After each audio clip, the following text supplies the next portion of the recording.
ফাঁসি দিও ফাঁসি দিও ফাঁসি দিও হত্যাকারী ফাঁসি দিও ফাঁসি দিও ফাঁসি দিও আমাকে ন্যায় লাগে ন্যায় লাগে ন্যায় লাগে We want justice. Justice justice ভাষা জিন্দাবাদ জিন্দাবাদ জিন্দাবাদ এসএমএস জিন্দাবাদ জিন্দাবাদ জিন্দাবাদ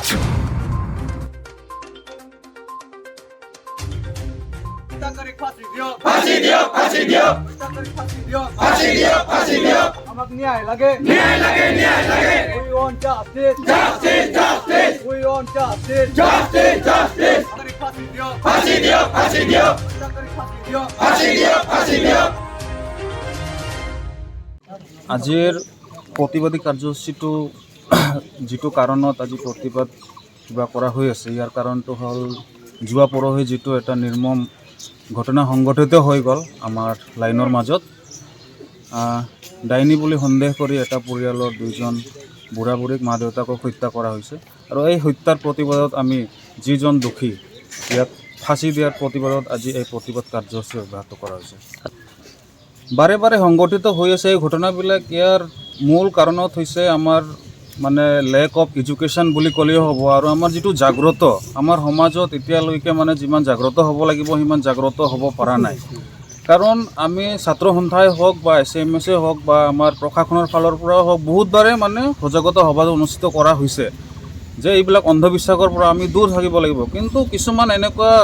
চক্ৰ আছে বা এনেকুৱা গুড এটা আছে যিসকলে আজিলৈকে মানে সেইটো বিশ্বাস কৰে যে আমাৰ মাজত এইটো ডাইনী বা যিটো মানে তন্ত্ৰ মন্ত্ৰ বা যিটো প্ৰেক্টিছ সেইটো চলি আছে আৰু সেইকাৰণে কিছুমান অসুখ চসুখ হ'লে কিছুমানে মানে সেই সন্দেহতে বস্তুবিলাক উলিয়াই দিয়ে আৰু সন্দেহৰ কাৰণে কিছুমান মানুহে আজি এজনক ক'লাক সেই মানুহজনে বেলেগজনক ক'লাক এনেকুৱা সমাজত সেইটো মানে বিয়পি যায় তাৰপিছত সেই মানুহক সঁচাকৈ ডাইনী বা কিবা জানে বুলি সিহঁতক মানে প্ৰেছাৰ কৰা হয় কেতিয়াবা মানে হত্যাও কৰি দিয়ে কিন্তু এইটো আমি নিজকে মানে দুখিত বা লজ্জিত অনুভৱ কৰিছোঁ যে আজি এই সমাজত আমাৰ য'ত মানে আজি চন্দ্ৰত বা মংগল গ্ৰহত বসবাস কৰাৰ কাৰণে চিন্তা কৰি আছে কিন্তু আজি আমি পিছ পৰিয়ে আছোঁ ব্যৰ্থ হৈ আছে বুলিতো মই মানে এনেকুৱা ভাবিবও নোৱাৰিম কাৰণ ছাত্ৰ সংগঠনেই হওক বা আমাৰ সমাজৰ যিবিলাক মানে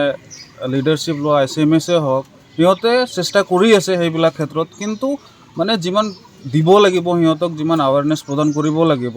ইমান মানে চেষ্টা কৰাৰ সত্ত্বেও মানে সেইটো প্ৰতিফলিত হ'ব পৰা নাই ন্যায় ব্যৱস্থা আমি যিবিলাক মানে যিজনে হত্যা কৰিছে তেখেতক অতি শীঘ্ৰে যাজীৱন কাৰাদণ্ড নহ'লে ইয়াক ফাঁচী প্ৰদান কৰিব লাগিব আৰু হত্যাকাণ্ডৰ লগত জড়িত ব্যক্তিসকলক আমাৰ সন্দেহ আছে মানে সেই মানুহজন অকলেতো নাই অকলে কৰিছে হত্যাটো কিন্তু ইয়াৰ পিছত কোনোবা এটা মানে চক্ৰ এটা আছে যিবিলাকে এটা উচতনি দিয়াৰ কাৰণে সেই হত্যাকাণ্ডটো মানে হৈছে আৰু তো অতি শীঘ্ৰে যিবিলাক হত্যাকাণ্ডৰ লগত জড়িত আছে যিবিলাক ব্যক্তিসকল সেইসকলক অতি শীঘ্ৰে গ্ৰেপ্তাৰ কৰিব লাগিব যিবিলাক যি পৰিয়ালৰ এই সংঘটিত ঘটনাটো হৈছে আমি চৰকাৰৰ ওচৰত দাবী জনাওঁ সেই পৰিয়ালৰ মানে ব্যক্তিসকলক যাতে সেই পৰিয়ালৰ ব্যক্তিসকল যিহেতু মুৰব্বীসকল সিহঁতৰ পৰা আঁতৰি গ'ল সিহঁতে স্বৰ্গগামী হৈ গ'ল সেই পৰিয়ালৰ কাৰণে মানে চৰকাৰক